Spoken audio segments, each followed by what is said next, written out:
Freunde, schön, dass ihr da seid. Sommerpause ist vorbei. Es geht direkt weiter mit der Bohrmaschine Teil Nummer 3. Ich kann es noch nicht glauben. Alter, es ist so präzise geworden. Oh, das ist richtig schlecht. Nervig. Zieht euch auf jeden Fall Teil 1 und 2 rein. Wir haben das Ding schon ordentlich aufgepimpt und wir starten direkt rein. Es geht um diesen Griff. Der ist ein bisschen nervig, weil es teilweise vorkommt, dass du hier in der Maschine stehst. Dann fährst du, kommst nicht weiter und dann musst du irgendwie gucken, was machst du jetzt. Oft ist dann so ein Greife hier fest, schieb das hoch, zieh das wieder weiter. Das ist natürlich nicht so super. Deswegen haben viele Maschinen ja auch hier ein, wie heißt das, ein Kreuzgriff? Griffstern Y, Hebel, Sternrad Y Ding. Ja, halt hier nochmal so 2 Stangen dran, ne? Und das ist halt deutlich komfortabler. Deswegen möchte ich auch so ein Drehkreuz haben. Kleiner Disclaimer an dieser Stelle, Freunde. Zu diesem Zeitpunkt im Video dachte ich wirklich, dass ich dieses Hebel Sternrad Y Ding bauen werde. Das Leben hatte etwas andere Pläne für mich vor, wie ihr sehen werdet. Um das zu bauen, muss ich aber erstmal was bauen, damit ich was bauen kann, um was zu bauen. Macht das Sinn? Natürlich. Der Plan ist, ich möchte auf diese 10 mm Achse Gewinde draufschneiden hier oben, damit ich am Ende diese Kugeln hier draufschrauben kann. Dafür brauche ich so ein Schneideisen hier, damit kann ich das Gewinde draufschneiden. Habe ich aber alles keinen Bock per Hand zu machen, deswegen baue ich mir jetzt was für meine Drehbank. Ich habe hier noch so ein schönes altes Metallteil, habe ich mal im Industriemüll gefunden. Wer wirft sowas weg, Freunde? Das kann doch nicht sein. Hier innen, das möchte ich auf 30 mm aufbohren. Das ist jetzt aktuell bei 20.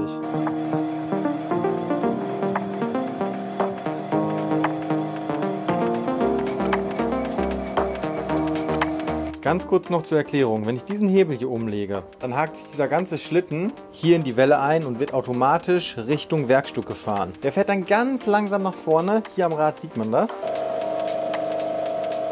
Die fährt immer weiter und irgendwann, bam, blockiert das Ganze und gibt ein richtig fieses Geräusch.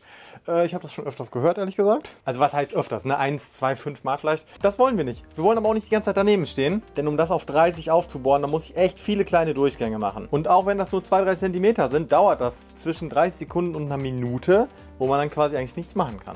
So geht es nicht, Freunde! Deswegen baue ich mir jetzt ein automatisches Stoppsystem, dass ich die Maschine nicht in meinem Auge behalten muss und die ihr eigenes Ding machen kann.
Das ist schon geil.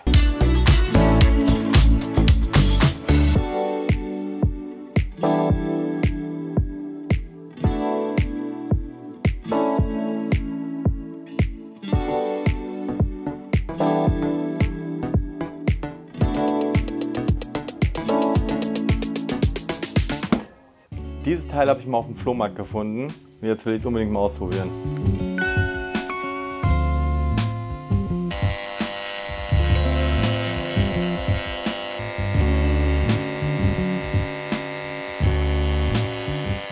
Das Ding ist so dermaßen laut. Fürs erste Mal ganz sweet eigentlich. Safety Block mit einem kleinen Porträt vom Safety Block. Mega sweet, oder? Jo Freunde, mittlerweile weiß ich auch, dass da Safety Block steht. Aber ich sag mal so, wie Laura immer sagt, every defect gets respect. Und Leute, guckt mal hier bitte rein, ja. Da ist jedes einzelne Teil in einer kleinen Zeichnung dargestellt und eine Ersatzteilnummer dabei. Wie cool ist es bitte? Das ist doch der Spirit einfach. Darum geht's doch, dass man Sachen reparieren kann.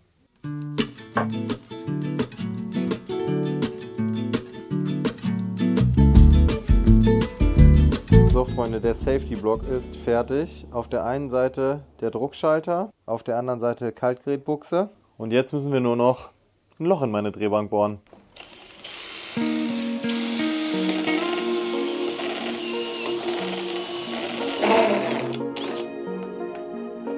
Ich habe nämlich noch so ein Spiralkabel mit einem Kaltgerätestecker versehen und das kommt jetzt da dran. Die Stromsachen zeige ich nicht zu genau. Ja, das ist ja immer so ein Thema, da muss einfach jeder selber wissen, was er tut und die Verantwortung übernehmen. Genau, und wenn man an so eine Maschine geht, dann sollte man schon wissen, was man tut, und ich mache auch wirklich nur Sachen, wo ich mir hundertprozentig sicher bin. Es ist auch nicht viel mehr, dass wir den Stromkreis einmal mehr hier überbrücken. Da ich mir hundertprozentig sicher bin, dass es funktionieren wird, schraube ich das jetzt schon mal wieder zu. Das ganze Modul kann man jetzt hier auf die Schiene aufstecken, festdrehen. Guckt mal, wie schön das passt hier mit dem Stecker. Das Kabel kann man hier noch ein bisschen verlegen, zack, dann ist das auch nicht im Weg, kann nichts passieren. Jetzt kommt der Test. Ich lasse die Maschine automatisch gegen den Sensor fahren.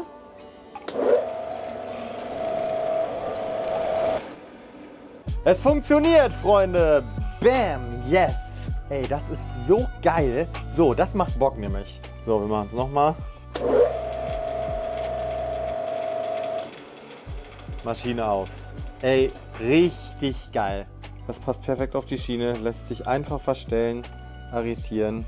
Ich habe genug Kabel, selbst wenn ich das mal hier hinten installieren sollte.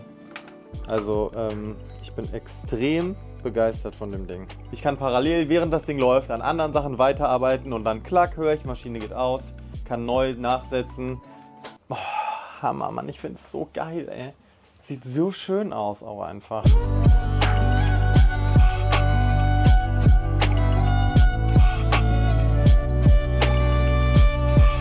So, und das testen wir jetzt direkt. So, ich habe den Startpunkt festgelegt von meiner Maschine. 9 mm möchte ich jetzt ins Material reinfahren. Und dafür habe ich mir noch ein kleines Hilfsmittel gebaut. Und zwar dieses kleine Stück Holz mit Magneten zum Aufbewahren. Und das kann ich jetzt hier in den Sensor reinstecken. Und da habe ich den perfekten Anschlag zum Messen. Jetzt schiebe ich den ran, nehme mir einen 9 mm Bohrer, gehe auf Kontakt. Und jetzt müsste das perfekt passen. In der Theorie zumindest. Wir messen es gleich nach. Let's go. Erster Durchgang. So, das läuft jetzt wunderbar. Ich kann ganz entspannt hier rumgucken, denn ich weiß ja, mein Sensor wird gleich auslösen und die Maschine anhalten. Haha, das ist so geil, ey, einfach. Wir sind bei 8,9. Leute, das ist mega gut. Das Schneideisen ist 8,8. Also perfekt. Hier an dieser Stelle könnten sich allerdings jetzt Späne verfangen. Da muss ich noch was machen.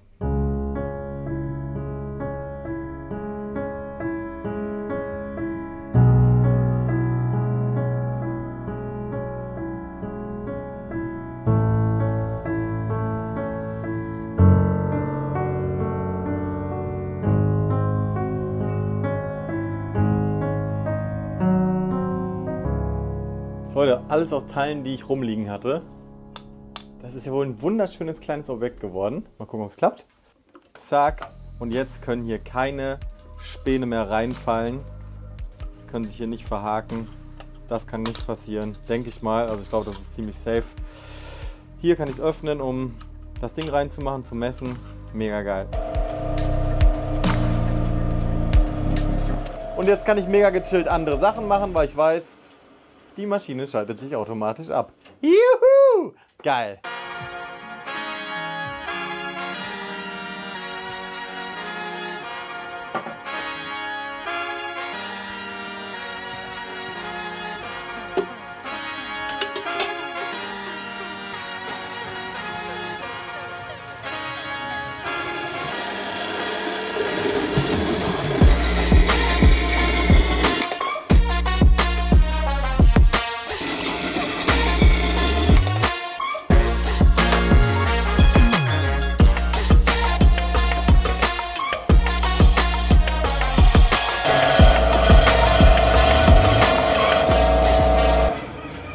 Oh, der letzte Durchgang. So sah das Teil vorher aus. Und so sieht es jetzt aus. Ordentlich Material weggenommen. Auf der anderen Seite Haben wir auch ein bisschen was weggenommen. Und jetzt brauchen wir halt so ein Gewindeschneideisen. Und das muss jetzt genau hier in unser Teil reinpassen.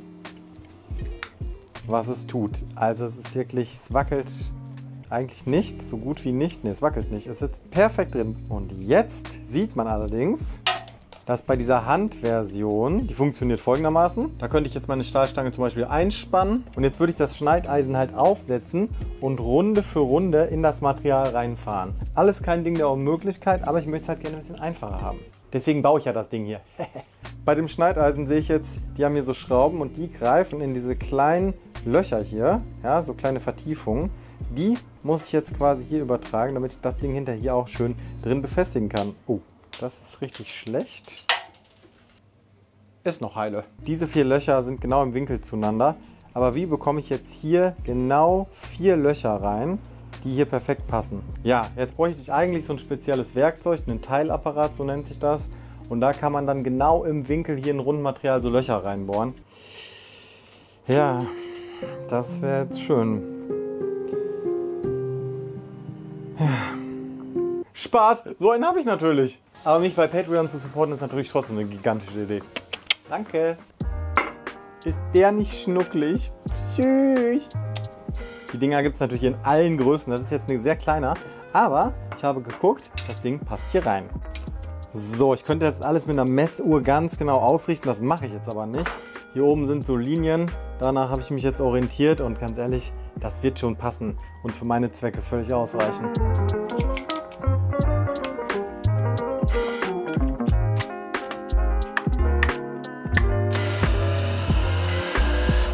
So, jetzt habe ich hier mein Referenzloch. Ich möchte 4 Löcher. Das ist ein 1:40 Getriebe. Das heißt, ich drehe jetzt 1, 2, 3, 4, 5 Umdrehungen erstmal zur Seite. Und da starte ich jetzt. Klingt kompliziert? Finde ich auch.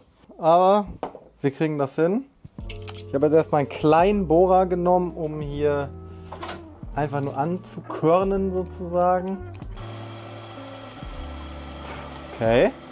1, 2, 3, 4, 5, 6, 7, 8, 9, 10.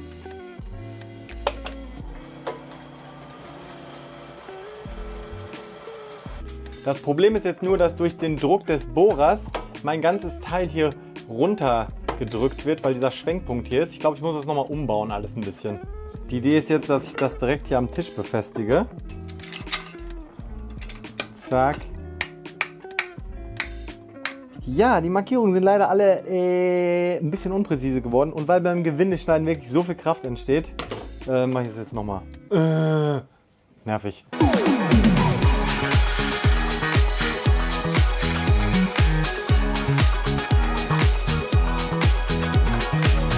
Alter, es ist so präzise geworden. Ihr wisst, Leute, ich klatsche auch gerne mal Sachen einfach so zusammen, ne? Das liebe ich auch. Aber sowas liebe ich auch. Irgendwie so super präzise arbeiten zu können, wenn man es möchte, ist auch ein guter Skill, finde ich. Bevor wir das Gewinde schneiden, nochmal kurz alles ansenken. 8, 9, 10. Oh Gott, das ist so geil, ey. Oh, oh. Shit, das war ein bisschen viel. So viel zum Thema Präzision.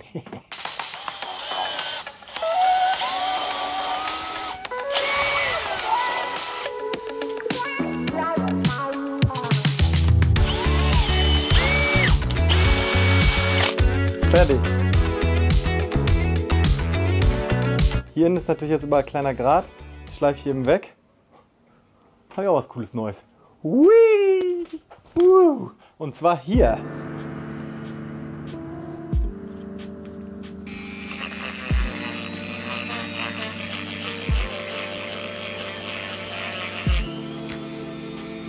Wenn ich es weghängen will, zack, einmal hier einhaken. Eine Schraube festmachen und dann ist das Ding aus dem Weg. Keine Kabel, die runterhängen. Hammer. Jetzt noch kleine Madenschrauben rein. Boah, ich bin gespannt, ob es passt, ey. So, das sieht schon mal gut aus. Jetzt das Schneideisen rein. Symmetrisch. Passt gut. Festschrauben. Leute, das ist einfach super massive Stability Stuff. Es ist einfach das Video der Mega-Upgrades. Was das explizit alles soll, das werdet ihr jetzt gleich sehen. Hier müssen jetzt noch 3 fette Löcher rein oder 2. Ich habe mich noch nicht genau entschieden. Dafür muss ich noch was kurz umbauen. Und zwar, Freunde, diesen Teilapparat. Den muss ich irgendwie stabiler machen, weil wenn ich hier runterbohre und hier Material eingespannt habe, das hält nicht, das verzieht sich tatsächlich. Deswegen heftiges Upgrade. Und mit heftig, Freunde, meine ich vor allem massiv. Ich habe noch diesen alten Kreuzstich, Freunde, zum Vergleich. Das ist meine Hand, 150 mm, ein extrem massives Teil. Und das möchte ich mit diesem Teilapparat hier verbinden, dass ich dann eine unglaublich massive Einheit zur Verfügung habe, um dann in dieses Teil noch weitere Löcher zu bohren. Ja.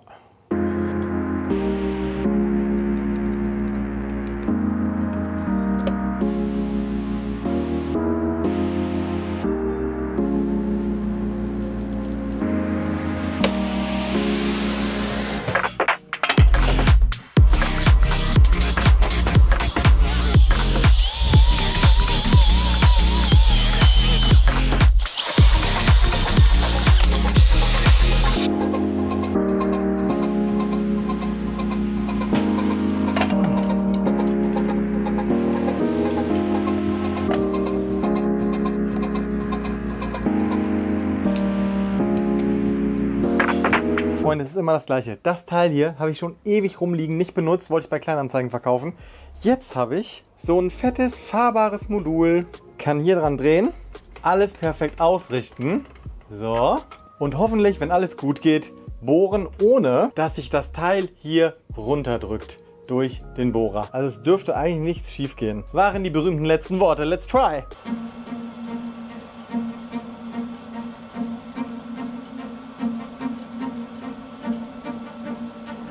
Ja, es verzieht leicht.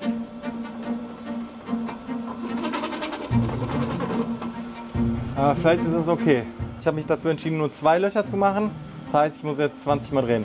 1, 2, 3, 4, 5, 6. Oh, fuck. 4, 3, 2, 1. Toll, jetzt habe ich schon was verkackt hier. Mist. So, ganzen Tisch nochmal tiefer gemacht, alles eingestellt. Und jetzt kann ich 20 Umdrehungen machen. 1, 2, 15, 20. Reinbohren. Es funktioniert gut. Ich sehe jetzt nicht viel Bewegung in dem ganzen System.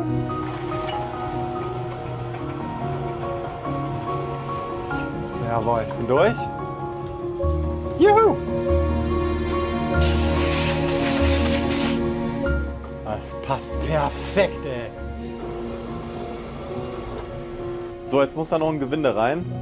Ganz ehrlich, ich probiere das jetzt mit der Maschine zu machen. Ich habe die Möglichkeit, hier am Panel die Geschwindigkeit umzustellen und rückwärts zu fahren.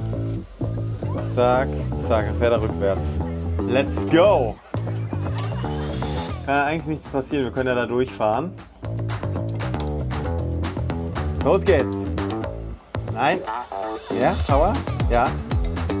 Nein, stopp. Okay, ich glaube, ich muss mich ein bisschen mehr committen, mit mehr Power.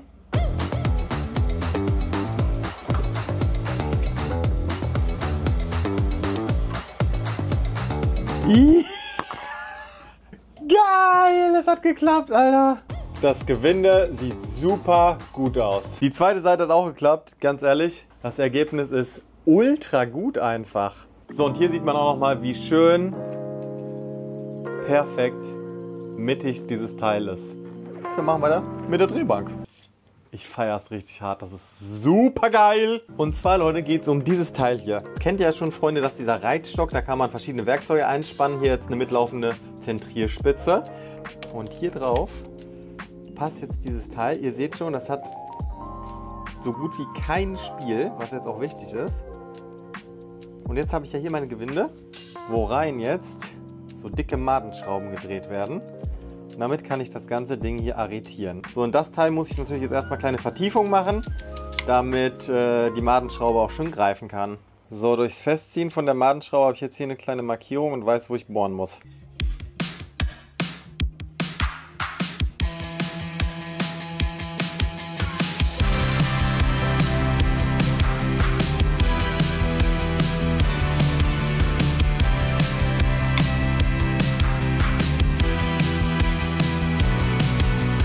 Jetzt muss ich mir noch irgendwas bauen, dass sich das hier nicht drin dreht. Letzter Schritt. Dann haben wir's.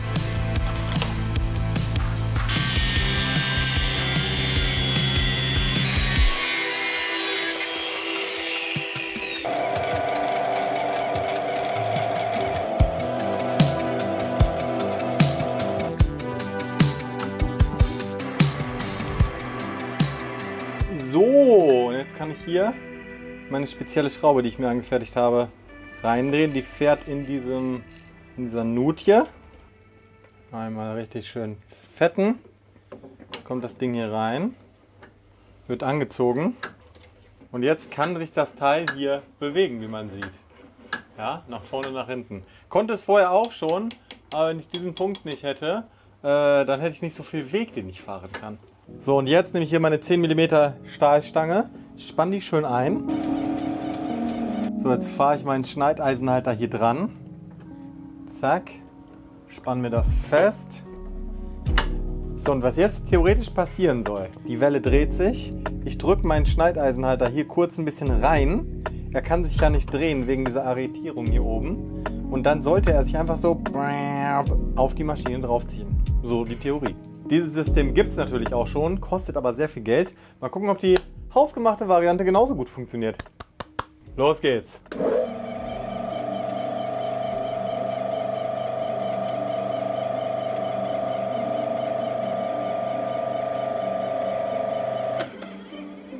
Okay, sie blockiert. So, nochmal für die Kommentare. Natürlich geht man mit Handschuhen nicht an drehende Maschine. Wie gesagt, dieses Teil dreht sich aber auch nicht, ja? Immer im Kopf behalten. Ich wechsle noch kurz den Gang, damit die Maschine möglichst langsam fährt. Boah, ich brauche unbedingt neue Riemen. Das ist nur eine Frage der Zeit, bis mir das flöten geht hier. Hauptsache nicht jetzt. Das wäre blöd. Jetzt dreht die schön langsam. Gespannt.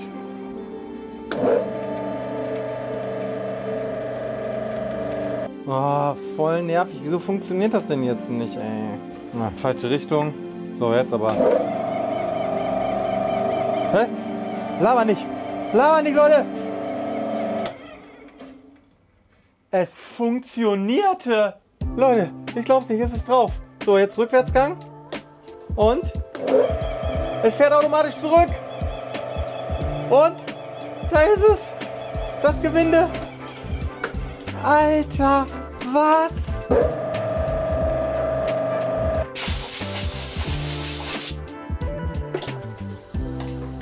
Alter, das ist das perfekte Gewinde. Alter, das ist Industriestandard. Das ist nicht normal. Das ist so krass. Hier die Kugel nochmal draufschrauben. Geht perfekt. Hält perfekt. Ey. Boah, next level. Workshop Lolly. Ich kann es noch nicht glauben. Noch ein. Ausgangsmaterial. Anfasen. Nimm ganz bisschen weg vom Material. Schneidpaste. Andrücken einmal. Raufziehen lassen. Maschine stoppen. Rückwärtsgang.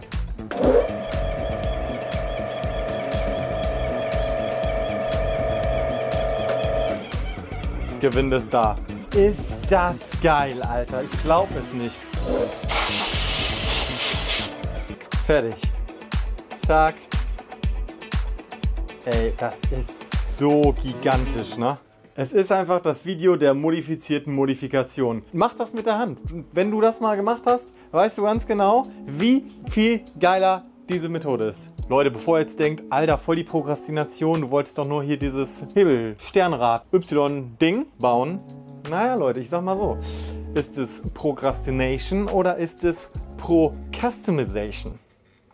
Cool, oder? Habe ich mir gerade ausgedacht. Freunde, wir sind am Ende angelangt. Ich hoffe, ihr hattet Spaß. Ich werde jetzt erstmal entspannt Kuchen essen. Supportet mich gerne bei Patreon, damit ich mir weiterhin Kuchen kaufen kann und die Werkstatt leisten kann und solche Sachen. Vielen, vielen Dank für alle, die mich bei Patreon unterstützen. Das hilft mir wirklich sehr. Ich werde jetzt auch die YouTube-Kanalmitgliedschaften aktivieren. Da könnt ihr mich auch unterstützen, wenn ihr Bock habt. Ich würde mich freuen. Like das Video. Wir sehen uns bis nächstes Mal. Nächstes Mal. Tschüss, haut rein, Dino. Ciao, macht's gut.